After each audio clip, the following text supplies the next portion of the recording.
안녕하십니까. 조갑제TV 시청자 여러분, 저는 조갑제닷컴의 조세별입니다. 지금 시각은 2020년 6월 4일 밤 9시를 가리키고 있습니다. 네, 지난 시간에 이어서 선거 조작과 관련한 의혹, 사실 여부를 한번 체크해 보도록 하겠습니다.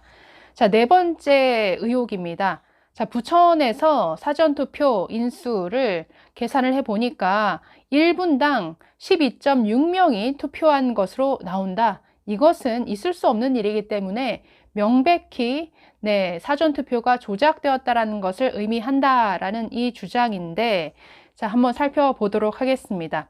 선거 조작을 주장하는 몇몇 채널에서 부천 신중동의 관내 사전투표 인원이 18,210명으로 비정상적으로 그 숫자가 많다라고 지적을 했습니다.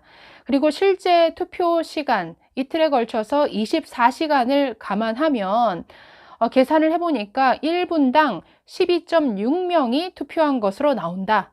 사전투표 용지를 출력하는 데만 평균 한 40초가 걸리는 것을 감안하면은 이것은 있을 수 없는 수치다. 그렇기 때문에 명백한 조작의 증거다라고 주장을 했습니다. 자, 이에 대해서 선관위가 이미 언론을 통해서 해명을 했는데요. 자, 이렇습니다.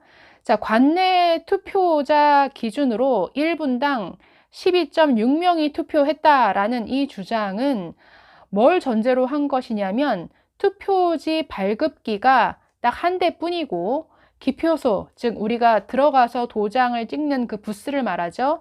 그 기표소가 딱 한 개뿐임을 가정했을 때 나오는 수치라는 겁니다.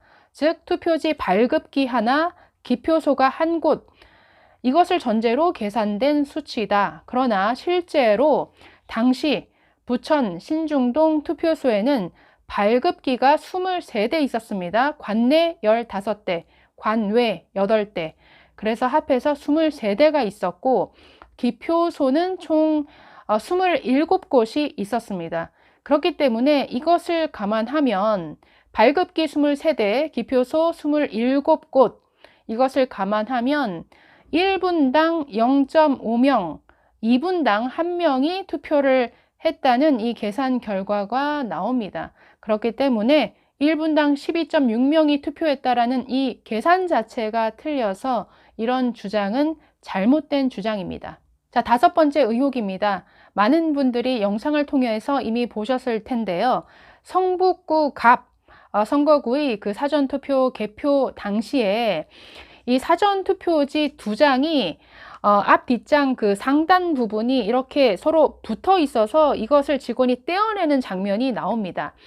사실 여러 장으로 보이지만 두 장이었습니다. 두 장이 이렇게 붙어 있고 그것을 떼어내는 장면을 이것을 공개한 유튜브 채널에서는 그 영상을 계속 자세히 보시면 계속 똑같은 장면을 계속 리플레이 해서 아주 여러 장이 연속되는 듯한 착시를 불러일으키는 이 영상을 올렸는데 두 장이 붙어 있었습니다. 그래서 직원이 떼어내는 장면을 공개를 했는데요. 자, 사전 투표 용지는 그 투표 용지 발급기를 통해서 현장에서 그때그때 출력해서 교부가 되죠. 그런데 어떻게 이렇게 투표 용지가 붙어 있을 수 있느냐? 자, 그래서 이것은 조작의 증거다.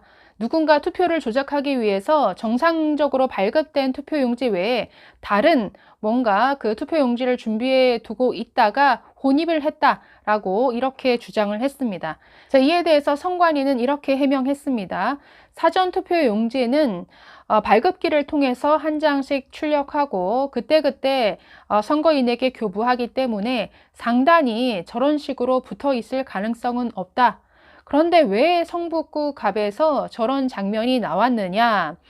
자, 저것은 관외 사전 투표지를 개표하는 과정에서 나온 장면이다라고 설명을 했습니다.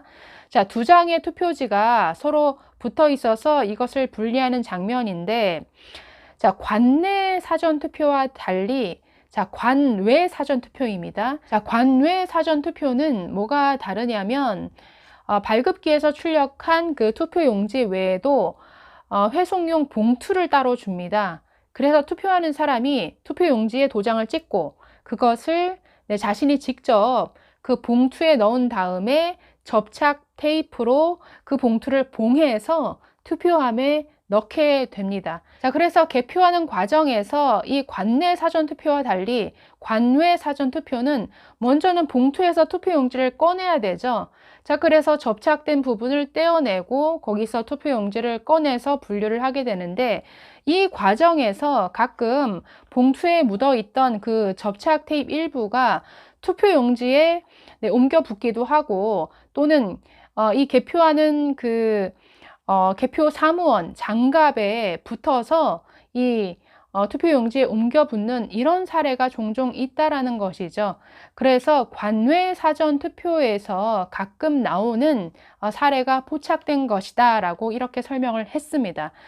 그리고 회송용 봉투를 사용하지 않는 관내 사전 투표에서는 저런 투표지가 저렇게 붙어 있는 이런 현상이 나타나지 않았다라고 해명했습니다. 네, 물론 이것은 선관위 측 해명입니다. 그래서 못 믿겠다라고 하시는 분들은 어쩔 수 없죠. 믿거나 말거나입니다. 어쨌든 해당 영상은 관내 사전투표가 아니라 관외 사전투표를 개봉하는 과정에서 포착된 장면이다 라는 점입니다. 자, 마지막으로 6번째 의혹 한번 살펴보도록 하겠습니다. 자, 화성시 갑 봉담읍의 관내 사전투표가 0명으로 나왔다. 이게 어떻게 된 일이냐? 한 지역의 사전투표 결과가 통째로 사라져버렸다.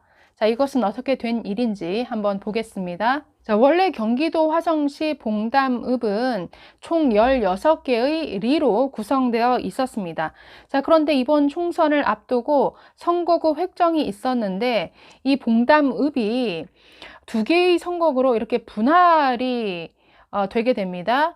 즉 10개의 리는 화성시 갑 선거구에 속하게 되고, 나머지 6개의 리는 화성시 병 선거구로 분할이 되게 됩니다. 자, 이에 따라서 봉담읍 자체는 2개의 이 선거구를 가지게 되었죠. 그러나 공직선거법 제148조 1항에 따라서 사전투표소는 1개소만 설치된 상황이었습니다. 자, 그래서 어떤 문제에 봉착하게 되느냐, 둘 중에 하나를 선택해야 되는 상황이 된 거죠. 봉담읍이 각각 속해 있는 화성시 갑 선거구와 화성시 병 선거구 중에서 하나를 선택해서 한 지역은 전체 다 관내 선거인으로 분류하고 나머지 하나는 관외 선거인으로 구분해야 되는 이런 상황이 된 것입니다. 자, 선관위는 결정을 내리죠. 선거인들의 편의를 고려해서 상대적으로 선거인 수가 훨씬 많았던 화성시 병 선거구의 그 봉담읍 선거인은 전부 관내 사전투표 대상자가 되고, 나머지 화성시 갑 선거구에 해당하는 봉담읍 선거인은 전부 관외 사전투표 대상자로 이렇게 편의상 분류를 해버립니다. 그래서 결과적으로 어떻게 되느냐, 화성시 갑 선거구에 속한 이 봉담읍에 사는 사람들이 사전투표를 하게 되면은 전부 관외 사전투표가 된다라는 것이죠. 그렇기 때문에 관내 사전투표는 자연스럽게 0명으로 나오게 됩니다. 그래서 이런 선거구 획정에 따른 불가피한 상황 때문에 한쪽 지역 선거구의 사전투표가 전부 관외로 분류되는 바람에 관내 사전투표는 0명으로 나온 것이지, 뭔가 투표 결과가 조작을 위해서 통째로 사라졌다라는 이 주장은 잘못된 주장입니다.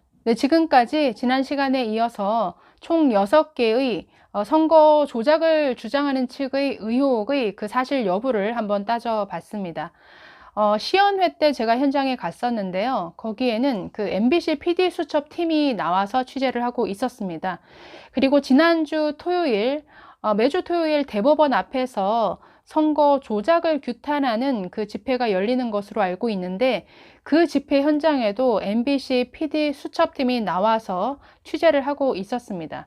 그런데 그 현장에서 민경우 의원을 포함해서 많은 연사들이 지금 제가 다룬 6개 의혹 가운데 몇 가지를 계속 반복해서 주장하는 것을 봤습니다. LG 노트북의 무선 랜카드, 떼어낼 수 없는 거다. 선관위 여직원의 양심 고백이 있었다.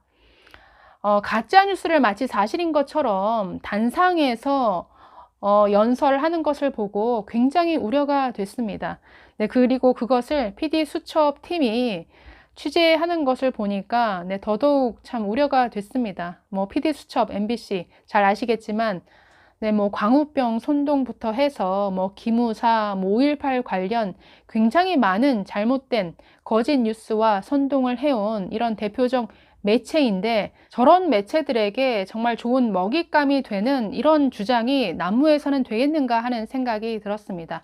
가짜 뉴스가 아니라 글쎄요, 의혹 제기를 하더라도 좀 진실된 내용에 근거해서 좀 문제 제기가 이루어졌으면 좋겠습니다. 감사합니다.